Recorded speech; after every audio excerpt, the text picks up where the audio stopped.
अस्सलामु अलैकुम वरहमतुल्लाहि वबरकातुहू। तमाम तालबात को तजवीदुल कुरान ग्रुप के अंदर खुश आमदीद। अल्लाह ताला आपका आना इस ग्रुप के अंदर और आपका सीखना कबूल फरमाए और आपके वक्त में और आपकी सलाहियतों में इजाफ़ा फरमाए। रब्बि इश्रह ली सदरी व यस्सिर ली अमरी वहलुल उक़दतम मिन लिसानी यफ़क़हू क़ौली। रब्बी ज़िदनी इल्मा रब्बी ज़िदनी इल्मा रब्बी ज़िदनी इल्मा। मेरी प्यारी बहनों और मेरी प्यारी तालबात, मुझे बहुत खुशी महसूस हो रही है कि हम तकरीबन चौथी मरतबा अपना तजवीदुल कुरान का कोर्स शुरू कर रहे हैं। अल्हम्दुलिल्लाह, अल्लाह की तौफ़ीक से और अल्लाह की मेहरबानी से।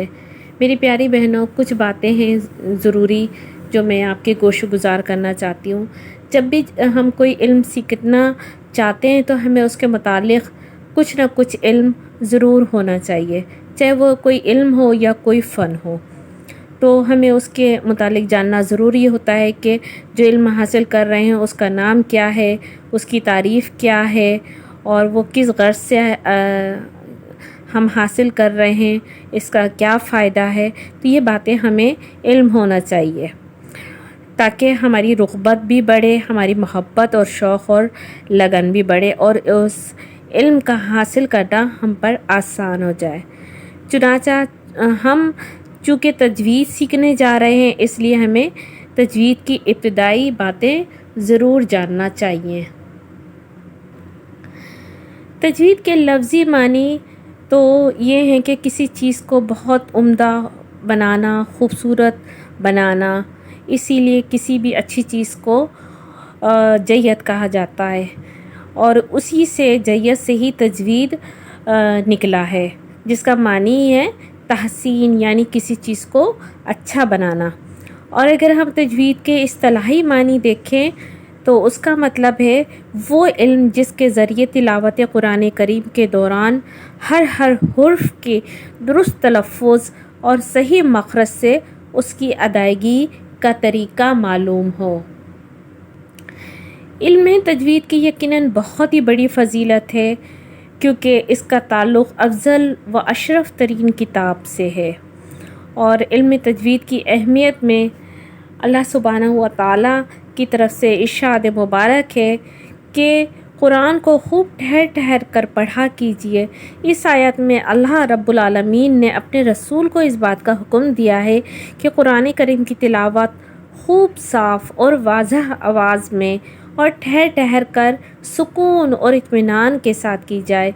इस आयत में अल्लाह रब्बुल आलमीन की तरफ से अगरचे खिताब तो रसूलुल्लाह सल्लल्लाहु अलैहि वसल्लम को है, लेकिन इसका मफ़हूम आम है, यानी गोया अल्लाह सुब्हानहू व तआला की तरफ से तमाम मुसलमानों के लिए यही हुक्म है कि कुरान करीम की तिलावत इस तरह ठहर ठहर कर और सुकून व इत्मीनान के साथ की जाए कि पढ़ने वाला और सुनने वाला दोनों ही कुरान करीम के अल्फाज, उनके मानी जो उसमें पोशीदा हैं, उसमें वो तदब्बुर करे, गौर व फ़िक्र करे। लिहाजा ये बात वाज़ह हो चुकी है कि हर मुसलमान के लिए अपनी अपनी इस्तिताअत और ताकत के मुताबिक इल्म तजवीद सीखना बहुत ज़रूरी है। और आप तो वो खुश नसीब लोग हैं कि अल्लाह ने आपको चुना कुरान पाक का इल्म हासिल करने के लिए, और आप उसको खूबसूरती से अपनी आवाज़ों से ज़ीनत बख्शें और अपने लिए दुनिया और आखिरत के अंदर कामयाबी की जो चाबी आपको मिली है उससे आप कामयाबी के दरवाज़े आप पर खुल चुके हैं और इंशाल्लाह आप उस कामयाब जगह के लिए तैयार हो जाएं जहां जो हमारा हमेशा का मस्कन होगा।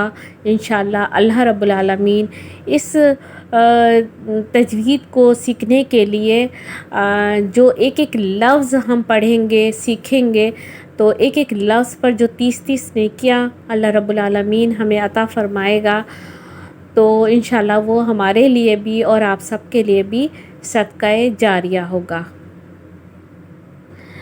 30 نیکیوں سے مراد میرا یہ ہے مطلب ہے کہ جیسے الف لام میم اگر ہم پڑھتے ہیں تو الف کے 10 نیکیاں، لام کی 10 نیکیاں اور میم کی 10 نیکیاں مل کے ایک لفظ جو الف لام میم بنتا ہے اس پر ہمیں 30 نیکیاں ملتی ہیں، 30 گناہ مٹائے جاتے ہیں۔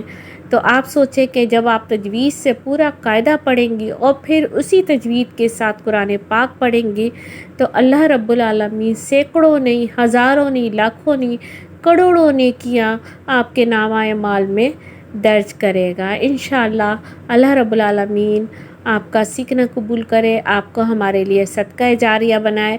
آپ ہمیشہ ہمیں اپنی دعاؤں میں ضرور یاد رکھیں، ہماری تمام ایڈمنس کو اپنی خصوصی دعاؤں میں ضرور یاد رکھیں۔ جزاکم اللہ خیرا کثیرا۔ اللہ تعالیٰ آپ کے لیے ہر قسم کی آسانیاں فرمائے، آمین۔